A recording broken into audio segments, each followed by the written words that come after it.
Hello, beautiful human, and welcome to the Ryan Magic Show.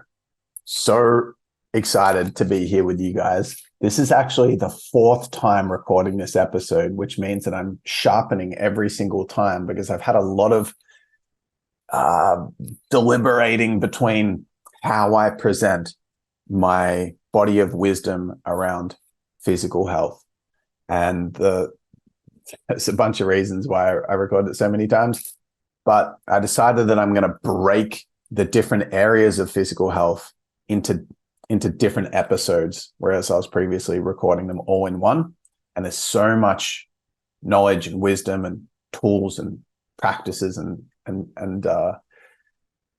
actual practical things to do that I realize I'm just not going to be able to cover it all in one episode. So I'm going to be going through the different areas in a series. Today, we're going to be talking about sleep. How do you master an amazing night's sleep? And I'm going to also be going over some of the reason that you should prioritize your health, in my opinion, right towards the top of your values. But nevertheless, we're going to get into this in a sec. How do you master a night's sleep? I'm going to be going very practically. I'm going to share a bunch of different data and research and ideas and theory behind how and why and you should master your sleep. So before we get into the episode, if you haven't yet checked out my offers of how you can work further with me, please go to ryanmagic.com. And guys, I'm so grateful to be able to do this. I love this stuff so much. I love doing this. That's why I'm I'm literally 0% bothered from the fact that I've been recording this episode or this content so many times because I just love it.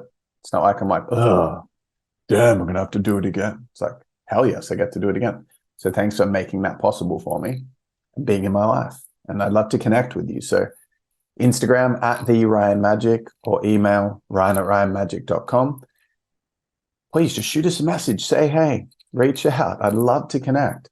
And if you're interested in doing more work with me and learning more for me to get to impact you customly to help you amplify the quality of your life holistically, to live your best freaking life, be crushing it in your purpose, financial freedom, time freedom, working towards that, working towards deep fulfillment, spiritual growth, emotional growth, relational growth. I incorporate everything in an integrative way. And my signature program is a workshop called The Art of Courage. You can find out more information about my coaching and The Art of Courage at ryanmagic.com. So go check it out. Let's get into the episode today. Why on earth is our physical health important? Our physical health is important because it gives us it is one of the biggest key contributors to the quality of our experience, other than anything else, other than meditation. So this is one thing I've been wrestling with. What's more valuable, nailing our physical health or meditation? Someone meditated but didn't have very solid physical health. Would they be having a better experience than someone? It's all relative and subjective, but would they be having a better experience than someone that has great physical health, but doesn't meditate? And I look at both those situations and I'm like, they're both missing out on so much fulfillment if they're not optimizing for both of those areas in their life. So for me, physical health has become my top priority. I used to just dabble in it because all I really cared about was the externals in life. I was always interested in how did I have the best body? How did I become more attractive to women? Because I'm not attractive was the insecurity. I'm not lovable. So I got to be more successful in business and sacrifice my health. I got to do anything and everything I can to look attractive in my life in terms of what I had, the quality of my life, experience living in a big house, awesome car, lots of money, blah, blah, blah. Great body, six pack, all this stuff. That's what motivated me in the past, if I'm being honest. Sure, love a great body. I love beauty, but that's just a natural byproduct of being someone that prioritizes alignment in their physical health, doing things that they know are going to be as nurturing and nourishing and energy giving for their body as possible. And like not doing the opposite of that, which is seeking short-term gratification through our lifestyle. That's the thing that really impacts physical health more than anything else. So I've got to a point where mastering physical health is mandatory, absolutely mandatory. Hacking my sleep, or just having the best energy every day. And I'll give you a story from a few nights ago.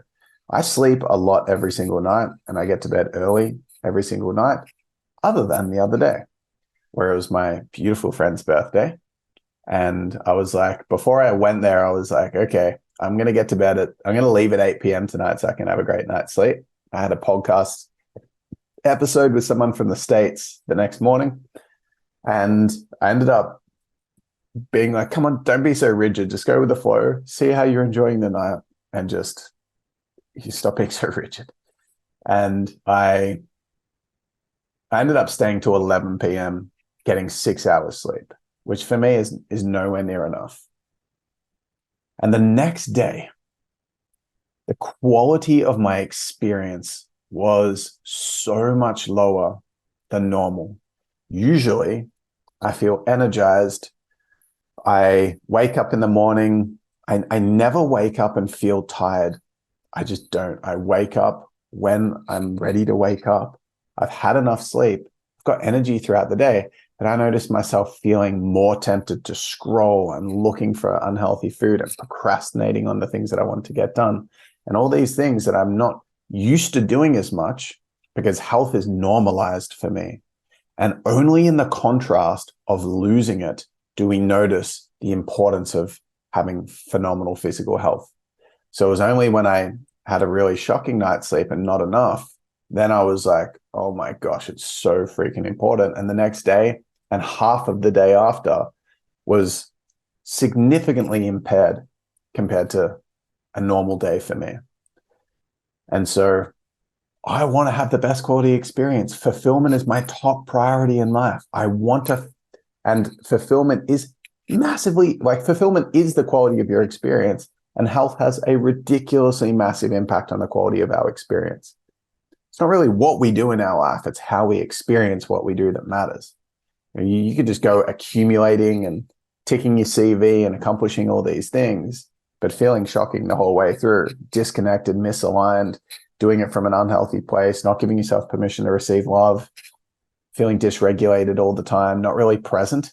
What's the point of that? You lose. That is the biggest loss. I think Tony has a quote on this, Tony Robbins, something like, success without fulfillment is the ultimate failure. Success without fulfillment is the ultimate failure.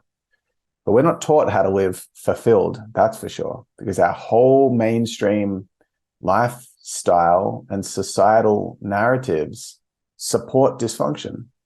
It's not there's not like people at the top puppeteering the masses and like trying to sabotage everyone.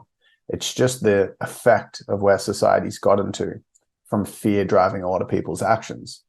And then naturally, we have this whole economy and society where people do not prioritize their physical health. And it's a complete blind spot because everyone does it and it's completely normalized. Paul Chek is the godfather of health. Paul Chek. He is the best health maestro I've ever learned from. And he has this stat that he pulls, which is that about 150 to 170 years ago, the average human being slept between 11 and 13 hours per night.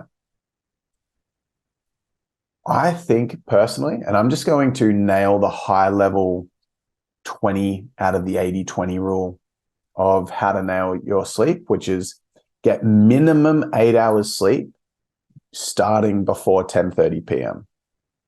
Okay, you want to have solid sleep. If you're not getting minimum 8 hours and you're going to bed after 10:30, you're not nailing the just like preliminary basics. So first and foremost, We need enough sleep. I get 9 hours every single night, 9 hours of sleep. I used to get 6. And that was my normalized kind of reality. And then I'd live on adrenaline. I'd be doing all these pump up rituals to like get myself a bit more energy, and then I get tired. When I started meditating in that rhythm 6.5 years ago, every single time I meditated, I fell asleep because my body was screaming for rest. And every single day I was amplifying and accumulating more toxicity. And I was burning myself out more and more. I was running more and more on adrenaline and normalizing it. And most people do this in society. So you need to get enough sleep. I personally find that 9 hours, this is the way that you can find it out. Stop waking up with an alarm clock. When do you get up? And you got to do it for an extended period of time. The best time to do this is a holiday. So if you have a holiday of like a week or more or a couple of weeks, don't wake up with an alarm the entire time, and see what time you naturally, because initially your body's going to be used to it and wake up kind of like instinctually at the same time, because it's in that, even though it's dysfunctional, it's in that pattern. So it's going to keep reacting to that pattern. But after a couple of weeks, you see how much sleep you naturally get. That's how much sleep you need. For me, it's about 9 hours. I used to aim for 8 hours every single night for so many years, and would often get less, 6, 7. And I now have landed on 9. Is like, I can't sleep more than that. I would be happy to if I needed to, because, you know, I'm not attached to what I need. I'm just happy to give myself what I need. And when I wake up in the morning without an alarm clock, at least 9 out of 10 days, I never feel tired. I never feel groggy. I never resent getting out of bed. And that's not because my lifestyle is so awesome and I just do what I love, even though that's a factor. It's just because I'm fully rested. It's fully rested. If I was waking up an hour before I needed, or 2 or 3 hours before I needed, and I had all this built up stress that I hadn't rested off and given myself the rejuvenation I need, so I've got all this like sleep deficit, so sleep debt. If I didn't have all this, if I had all this sleep debt and then I woke up an hour, I had 8 hours sleep, I'd be waking up feeling groggy, tired. My body would be like, dude, get the hell back to sleep. What are you doing? But to me, alarm clocks are literally the biggest freaking blind spot on the entire planet that exists.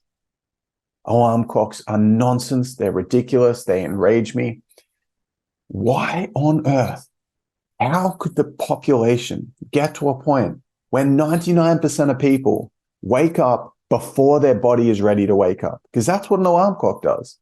If you wake up by an alarm clock and it shocks you out of sleep, what's happened? You literally woke up before you were ready to wake up. So your body's not finished recovering. It's crazy. And that's normalized. That's what everyone does. How are we here? How do we get to this point? I think it is freaking ridiculous. Absolutely absurd.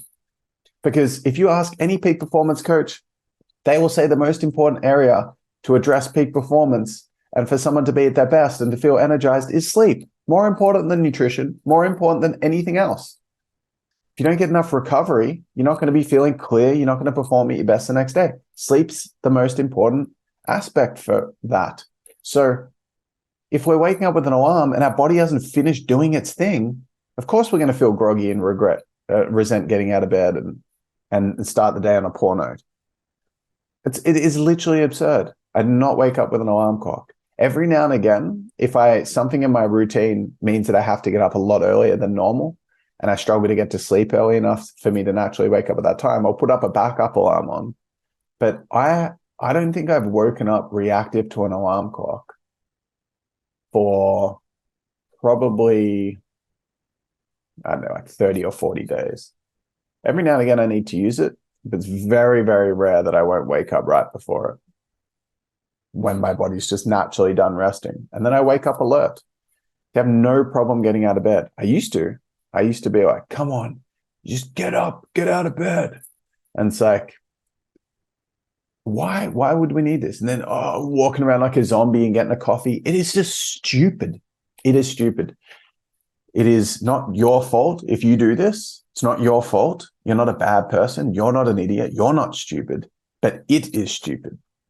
It is a reaction to where society's at. Because what happens is so many people are doing something they don't enjoy, and they're working far too long doing it. Because in the tribal days, even for people that needed to get their butt into gear to get enough food to survive, they still wouldn't work more than 4 or 5 hours a day max.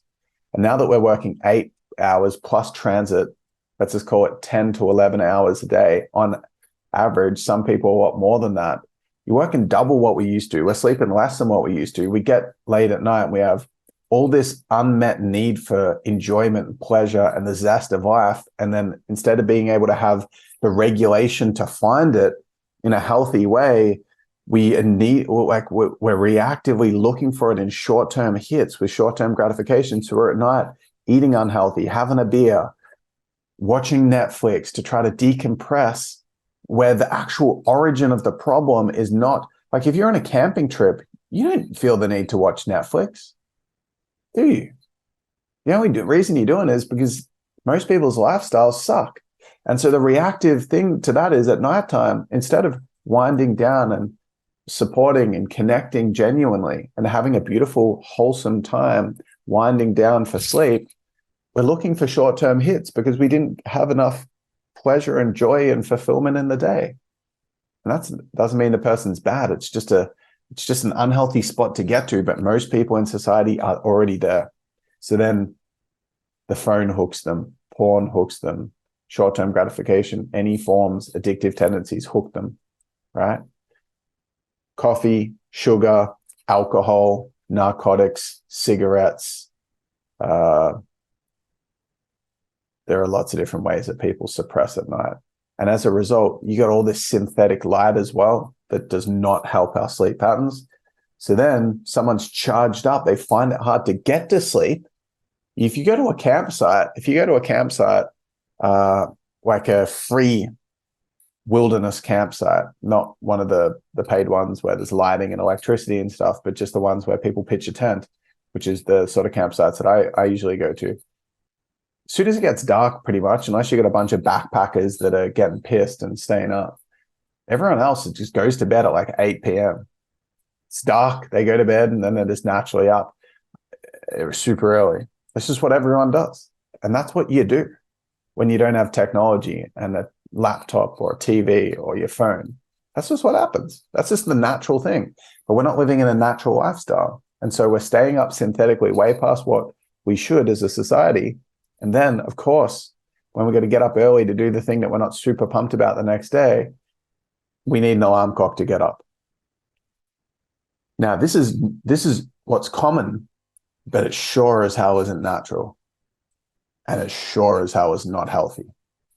And so to get enough sleep, you need 8-9 hours.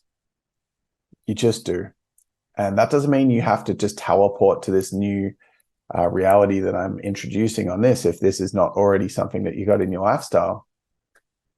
But I highly recommend, if I was coaching you, you were paying me, if you gave me $1 million to support you for a year, it's not what I charge, but let's just say I just want you to help me so much. I'd be like, this is mandatory. I would all of a sudden, with that level of financial investment someone gave me, I'd be like, let's quit the games here. You ain't fucking living in a way where you're not getting enough sleep. That is BS. I will not accept it. And I'd get all like super firm about it. But because we're not in that setting, I'm a very strong coach, very accountable, blah, blah, blah, when I work with people one-to-one. But because we're just doing some front-end extra wisdom here, you can make your own choices, but please start working towards getting that amount of sleep. That's the first part of this, getting enough sleep. Second part that I'm going to go through is the before 10:30 piece. And then after that, I'm going to go through all the hacks that will amplify the quality of your sleep. So we have 2 sleep recovery phases in our sleep. The first half of the night, our body works on restoring the mind, recovering the mind.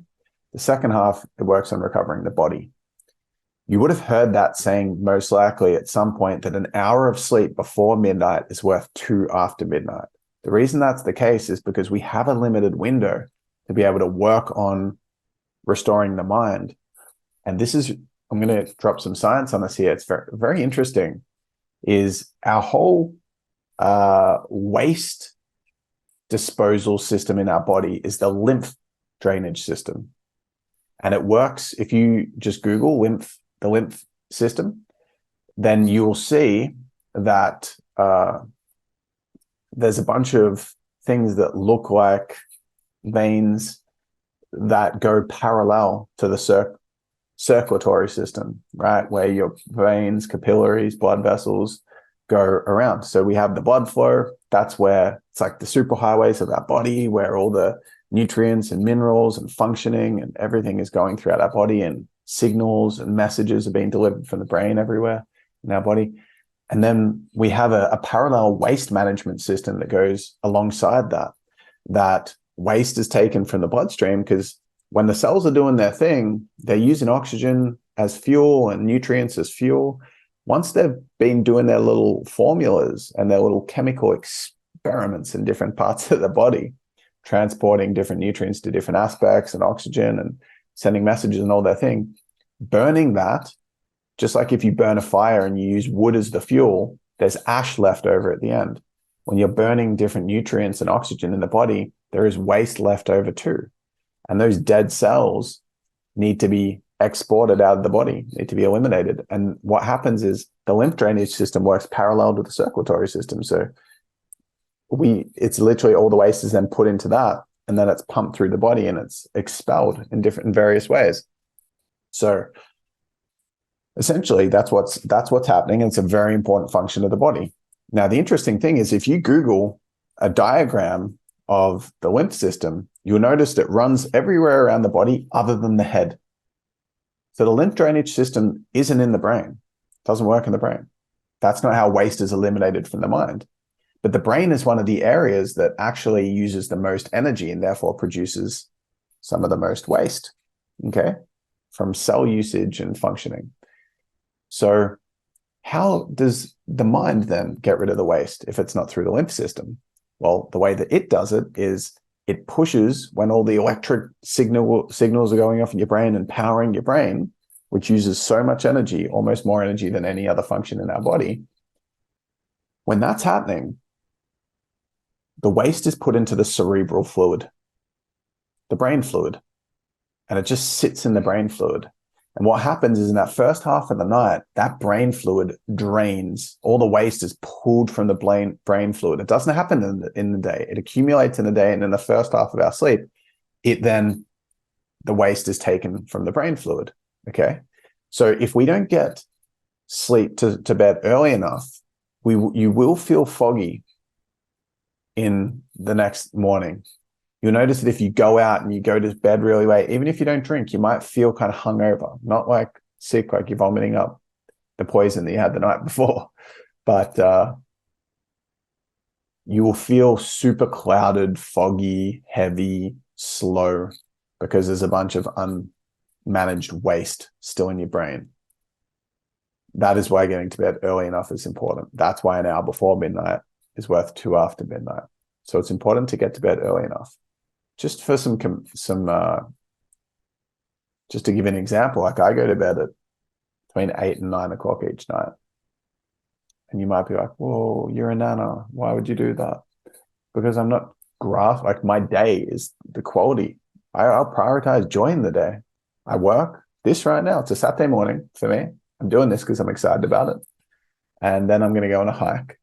And then we're going to do some cool, fun PD stuff. There's lots of things I'm looking forward to, okay, for the day. So when I get to the night, I'm not like desperate to try to cling onto some short-term gratification.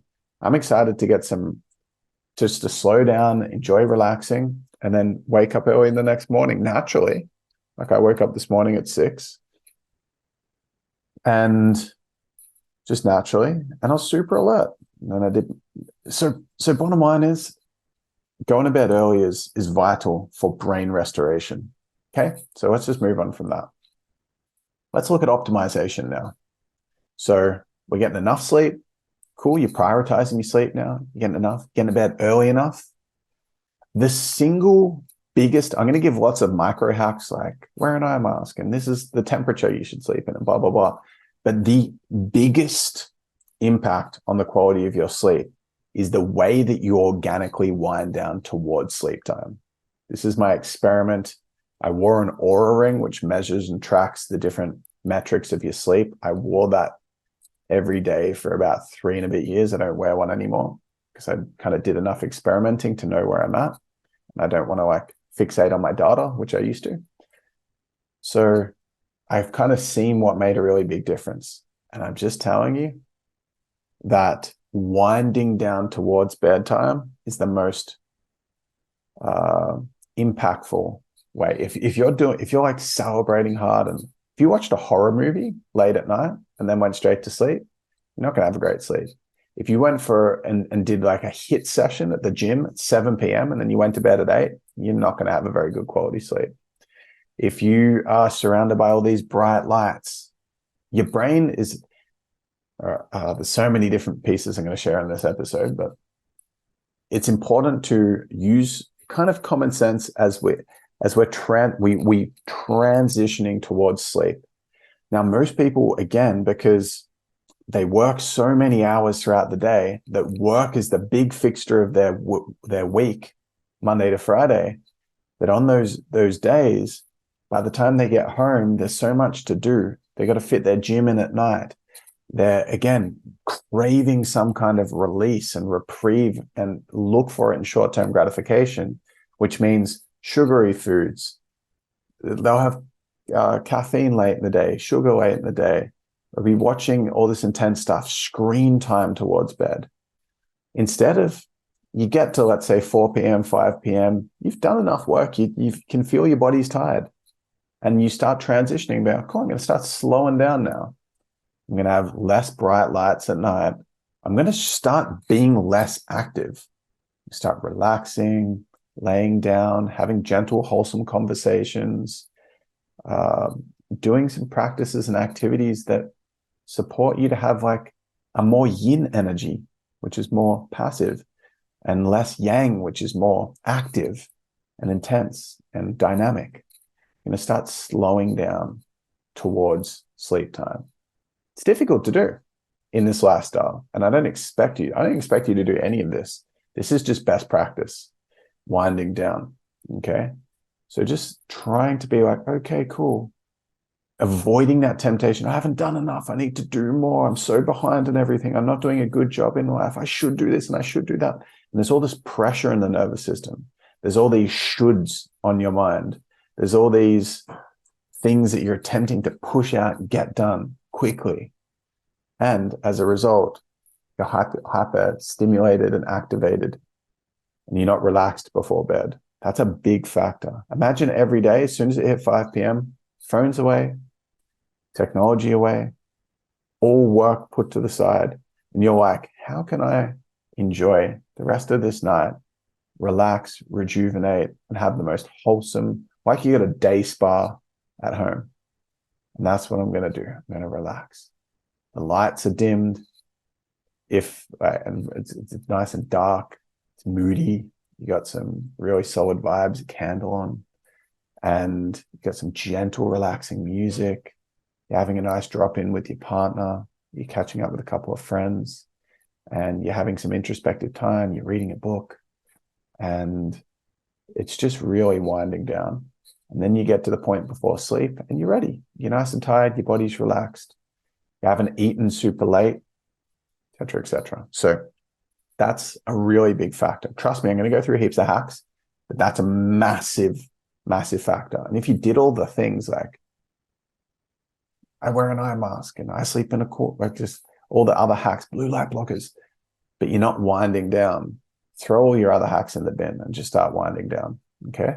The next one, which is really important, is going to bed the same time each night, even on weekends. Difficult to do because all the time we're trying to escape on the weekends. We're staying out late, desperately trying to get that entertainment in that we lack throughout our week, trying to escape reality. It can be really difficult to not go to bed early or like at a reasonable time on the weekend. But it throws our cycle out. Our body is so rhythmic in nature. and it throws our cycles out. That is one of the biggest impacts on the quality of your sleep. Getting to bed at a very similar time each night. Very important. Very important.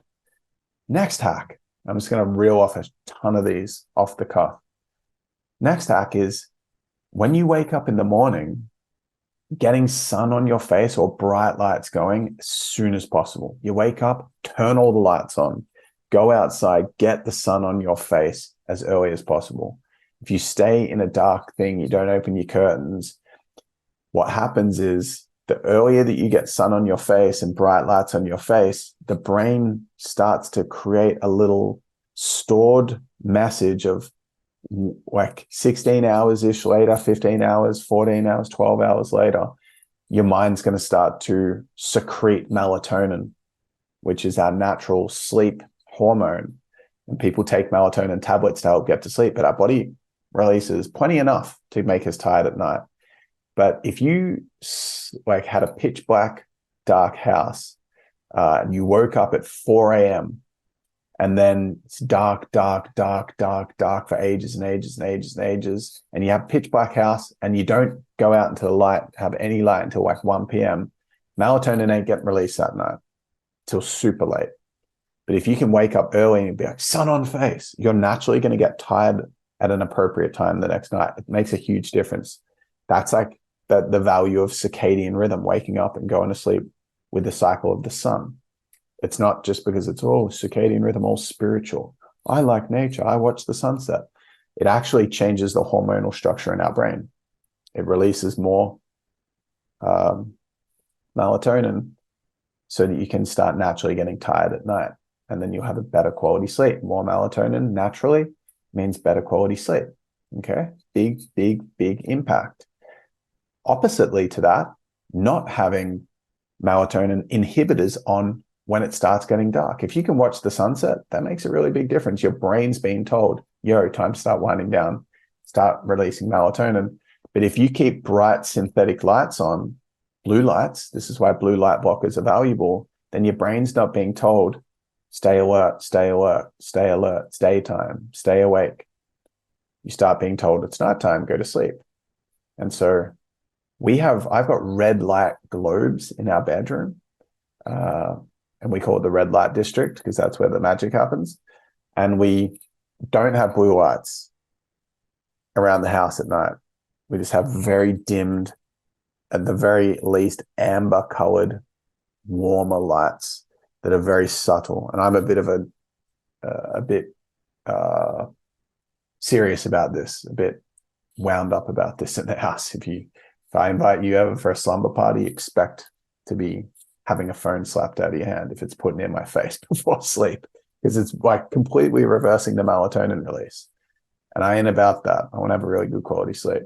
So that's a big factor. All right. Talking about sleep time, how do you, when you go to sleep, have the best quality sleep? Well, actually, I'm going to do some more pre-frames. Not doing exercise late in the day. You do your exercise earlier in the day, midday is fine. But after like 5 p.m., avoid heavy exercise, intense exercise. The earlier you stop eating in the day, the better the quality sleep you're going to have as well. The lighter meals you have later in the day, the better the quality sleep. This is one that I've really struggled to juggle. Bit of a rhyme there, struggle to juggle, is I'll often eat later than I want to. If I'm getting to bed at like 8:30 and I slip out of whack and I have like a 7 p.m. dinner, that's negatively impacting my sleep. And it's something that I'm not really on top of at the moment. I try to eat at like 6, but in an ideal world, I'd eat at like 5, 4:30 and then not eat for the rest of the night. And that does make a big difference to the quality of your sleep. So not exercising late, you stop working earlier, stop eating earlier.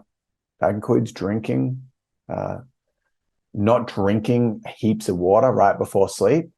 You should stop drinking even water an hour before sleep.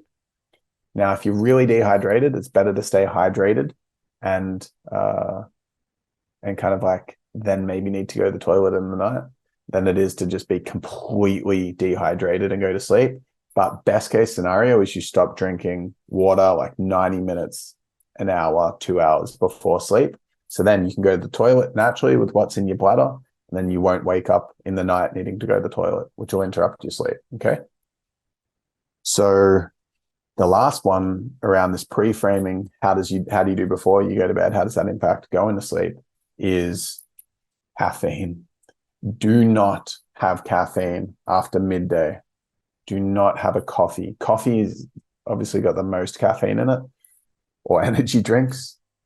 Do not have that after like 1 p.m. If you're like a prolific coffee drinker, coffee is not a healthy thing to have daily. Just putting it out there. You might really dislike me for that, but it's just simply not. You don't have to beat yourself up on it if you choose to keep doing it. That's fine. I'm not perfect. No one's perfect. But just so you know, truth talk, it's not healthy to have it. It's just, it shuts off the inhibitors that tell you that you're tired. And so you have a synthetic idea of energy. Then you use more energy than you have. And then all of a sudden you crash. Really not solid for our energy, balancing our energy levels. So yes, we do not want to be having a coffee late in the day or a green tea, anything with caffeine. Do your best to avoid that.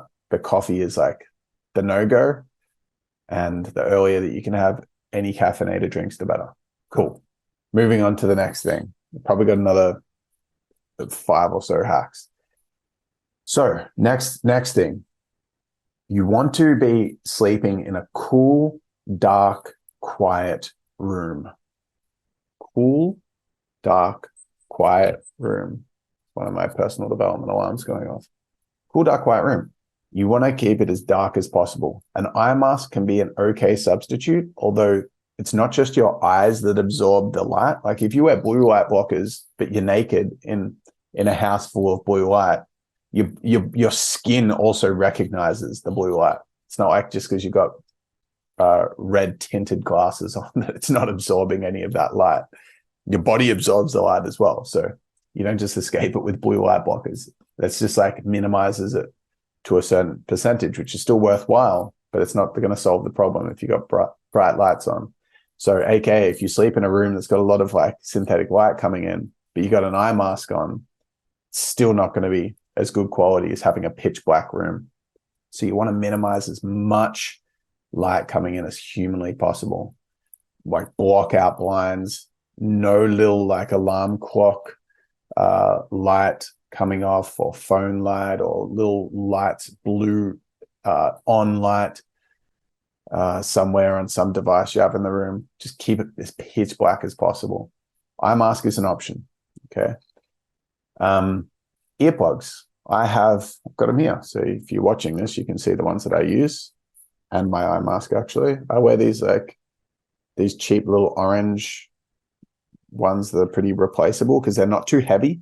So I don't get too hot and feel claustrophobic when I've got these earplugs in, but it blocks out a lot of the sound, the noise, because we are predators and we're prey in the wild. We can kill an animal and we can be killed by animals. And as a result, after observing animals in nature a lot, they are hypervigilant even when they're sleeping. So if there's like a wild pig, which I was observing and hunting late last year, sleeping in the middle of the day, their ears are still moving. Then their nose is still smelling. Their noses are still smelling. So they're still alert, even though they're asleep. Their brain's still scanning for danger.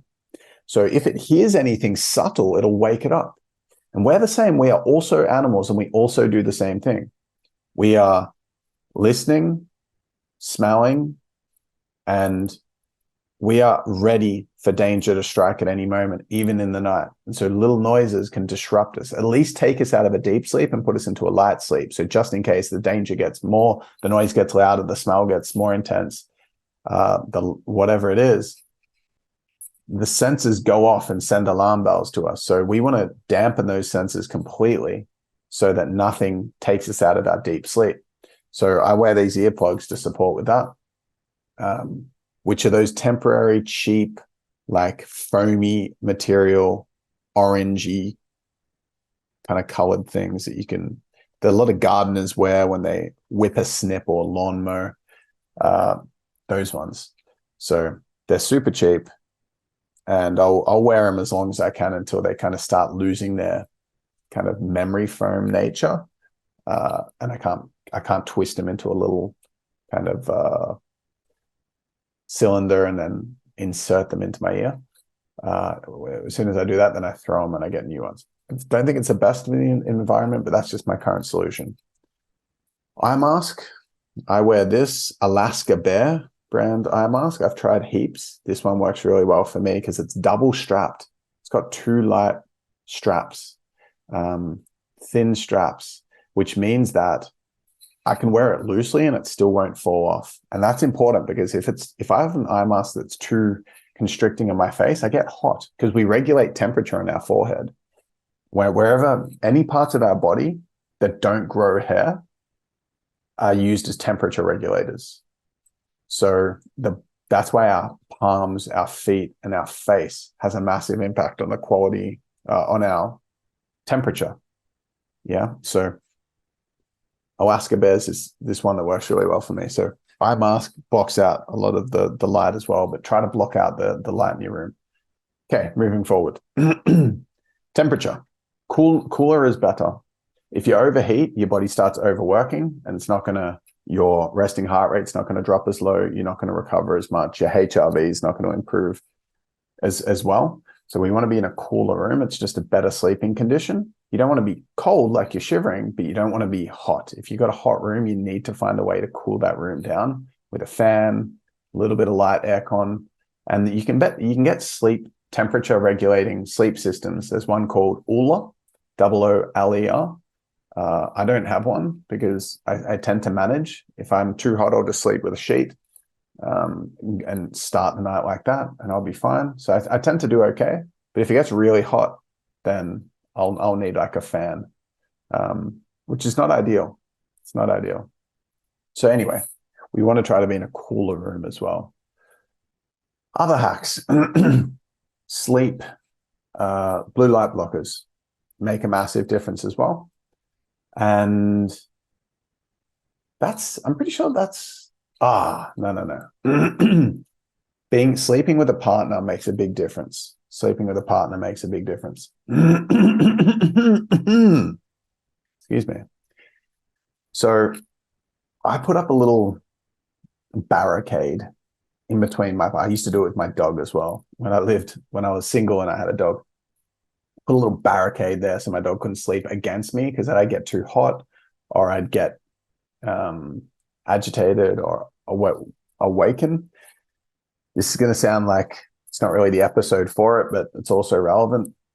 Lovemaking, because I practice semen retention a lot, it means that my libido's pretty high, which means that if there's like skin on skin touch in the bed throughout the night, it's going to wake me up and get me ready to mingle.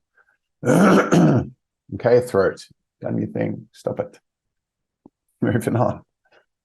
So I put like a little pillow in between us so I can kind of be in my own space. It kind of supports it. To be honest with you, long term, when I'm in a more spacious area, I live with my gorgeous partner in her apartment. We don't have heaps of room in this place. In the future, we'll have a spare room. We'll probably sleep in separate rooms. That might be controversial, but it's kind of like, it'll be fun. We'll have like little sleepovers, and it's not going to stop us getting jiggy, but it will improve the quality of our sleep.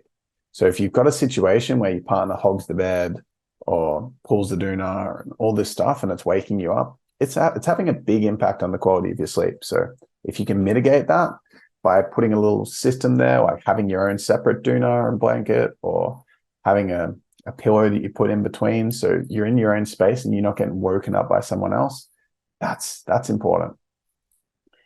The last thing that I'm going to say as a hack is get rid of all technology, including your Wi-Fi, and turn it off at night. What you can do is you can get one of those timers that go into the wall. You can get them from like hardware shops, and it shuts off the use of the electricity at a certain time. And so you can put that where you plug your Wi-Fi into, your Wi-Fi modem / router.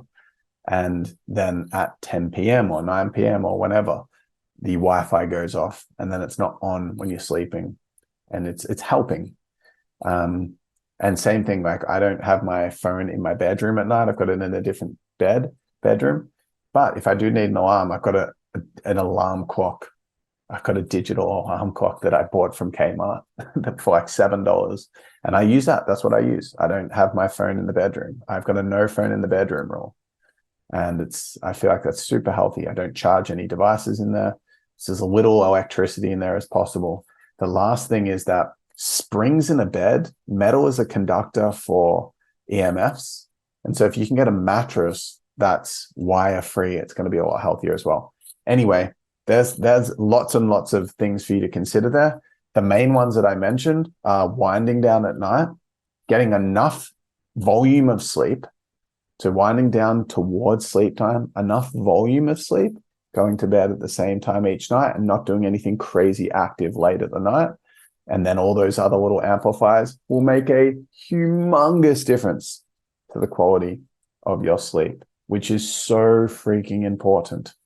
So my invitation to you is do a 7-day, like go and just shift a bunch of habits, like get the mask, get the earplugs, figure out how to darken your room, order some red globes, and just do a bunch of that stuff. Use this as an inspiration to go, screw it, I'm remaking my sleep time routine. Do that. And then do a 7-day challenge to try to go to bed at a reasonable time each night. And one thing that used to be really supportive for me with this is I would have an alarm go off each night. It was a sleep alarm. And it would be an alarm when what would happen is when this alarm went off, I would put on a playlist on my Spotify. So the alarm goes off and then I go on my phone into my Spotify and I would have like a playlist go that went for 30 minutes and it finished with a sleep meditation. And I used to play it through the speakers in the other room because my phone was still in the other room. And so I'd essentially have 30 minutes to get myself ready, brush my teeth, do all the things I needed to do to be in bed, laying down, ready to do the sleep meditation as soon as it went off in this playlist in my Spotify. And then you can set a sleep alarm on Spotify as well. So it would turn off by a certain time as well. Bottom line is you can have an alarm for nighttime, which is going to be way better than an alarm in the morning, to make sure that you start getting ready for bed on time. You prioritize that early night sleep. Guys, if you found this valuable, share it with someone that you think might get value from it as well. And I'd love to hear from you. That's it for this episode. Love you guys to bits. And we're going to be covering the rest of physical health in future episodes. So keep an eye out for those. Diet is going to be one episode and supplementation. Hydration is going to be, actually, diet and hydration are going to go together. And then there's going to be another one on exercise. So that's it for this episode. Peace out. Much love. And I'll chat to you guys soon.